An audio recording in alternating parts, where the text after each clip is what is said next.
ඔයාලට මේ තියෙන්නේ 2026 මාර්තු 21 වෙනිදා ලංකාවේ විදුලි බල උත්පාදන ප්‍රස්ථාරය. ලංකාවේ විදුලි බල උත්පාදන ප්‍රස්ථාරය. එතකොට ඒකේ මේ තියෙන වචන ටික අපි පැහැදිලි කරගමු. මෙතන තියෙනවා CEB thermal coal කියලා. මේ කියන්නේ ගල් අඟුරු වලට.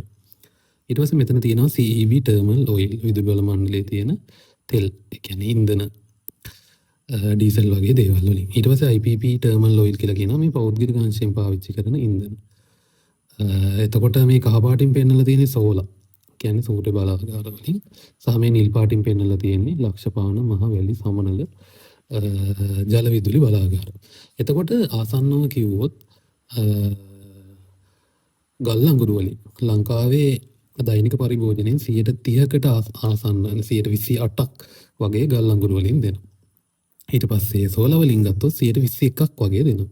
එතකොට ගල් අඟුරුයි සෝලායි එකතු කරලා බලද්දී ආසන්නව 50ක් යනවා. ඊට පස්සේ ඔයිල් බලාගාර දෙකක් තියෙනවා 13 කියන්නේ 26යි 27ක් වගේ 28ක් වගේ ඔයිල් බලාගාර දෙකෙනුත් එනවා ඔයිල් වලින්. ඊට පස්සේ ජල විදුලි බලාගාර තුනක් තියෙනවා ආසන්නව ඒක එකතුවත් 28ක් වගේ එන්නේ. 6 කියන්නේ 7යි 9යි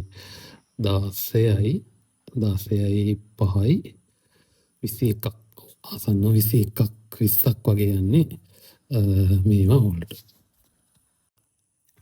මේ සටහනේ දැක්වෙන්නේ ලංකාවේ එක් අවුරුදුත් එක් අවුරුදු වල ලංකාවේ තිබ්බ සූර්ය බල ශක්ති භාවිතය. 2019 200කට වඩා අඩු ප්‍රමාණයක් තමයි 150ක් වගේ මෙගාවොට් ප්‍රමාණයක් තමයි සූර්ය බල ශක්තියෙන් හම්බෙලා තියෙන්නේ. 2020 වගේ අවුරුදු වලට යද්දි මේක 200 පන්නලා 250ක වගේ ලෙවල් එකකට ගිහිල්ලා තියෙනවා. ඊට පස්සේ 2021 අවුරුද්ද වෙද්දි 300 ගානකට වගේ ඇවිල්ලා තියෙනවා 375කට 400කට ආසන්න. 2022 මේක 750කට වගේ ඇවිල්ලා තියෙනවා. එතකොට මෙන්න මේ 2022 තමයි සූර්ය බල ශක්තියේ ශීඝ්‍ර වර්ධනයක් පටන් ගන්න. ඒකට හේතුව 2022 අපිට මතක විදිහට 2022 ලංකාවේ ආර්ථික අර්බුදයක් ඇති වෙලා තෙල් පෝලිං හැදෙන්න ගත්තා. ඉතින් ඒ කාලේ ගත්ත තීරණයක් විදිහට පුනර්ජනනීය බල ශක්තිය වර්ධනය කරන්න සෝලා වැඩි කරා. ආසන්නව 500 600ක් විතර ප්‍රමාණයකින් වැඩි කරලා 750 තිබ්බ එක 1200කට වගේ 2024 වෙද්දි ගෙනිච්චා.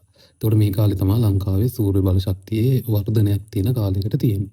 ඊට පස්සේ ඒක ඉරැල්ල හැමම තියාගෙන දැන් වර්තමානයේ වෙනකොට 1700ක වගේ 1700ක මෙගාවොට් ප්‍රමාණයක් වගේ සූර්ය බල ශක්තියෙන් තමයි ලංකාවේ ග්‍රිඩ් එකට එකතු කරන්නේ. හරි ලංකාවේ ග්‍රිඩ් එකට 1700ක් වගේ මෙගාවොට් ප්‍රමාණයක් සූර්ය බල ශක්තිය මිතුරුනි මේක 10000ක මෙගාවොට් ප්‍රමාණයකට වගේ අපිට නංග ගන්න පුළුවන් වුණොත් 10000ක මෙගාවොට් ප්‍රමාණයක් වගේ දෛනිකව ගන්න විදිහට වැඩි කරා ගන්න පුළුවන් වුණොත් ලංකාවේ බල ශක්තිය අවශ්‍යතාවයත් ලංකාවේ ප්‍රවාහන අවශ්‍යතාවයත් ලංකාවේ යොමුම් පිහුම් කටයුතු සඳහා ඒ කියන්නේ බල ශක්තිය අවශ්‍යතාවයත් තෙල් වෙනුවට ආදේශකයක් විදිහට ගෑස් වෙනුවට ආදේශකයක් විදිහට අපිට සූර්ය ශක්තිය පාවිච්චි කරන්න පුළුවන් වෙනවා. ඉතින් එහෙම කරා ගන්න පුළුවන් වුණොත් අපිට වෙන රටවල් මත ඩිපෙන්ඩ් වෙලා බල ශක්තිය පිරිමහ ගන්න එකෙන් ගැලවෙන්න පුළුවන්. විශේෂයෙන් සමකාසන්න රටක් විදිහට අපිට ගොඩක් සූර්යව පාවිච්චි කරලා අපේ බල ශක්තිය අවශ්‍යතාවය සම්පූර්ණ කරා ගන්න පුළුවන්.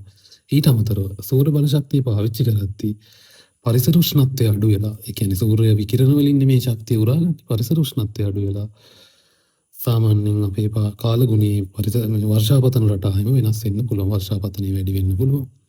සූර්ය උරාගන්නේ හින්දා සූර්ය විකිරණයේ යම්කිසි ශක්තියක් උරාගන්නේ හින්දා අපේ පරිසරයේ සිසිල් වීම වගේ අපිට අමතර වාසිත් අපිට මේ මගින් ලබා ගන්න පුළුවන් වෙනවා.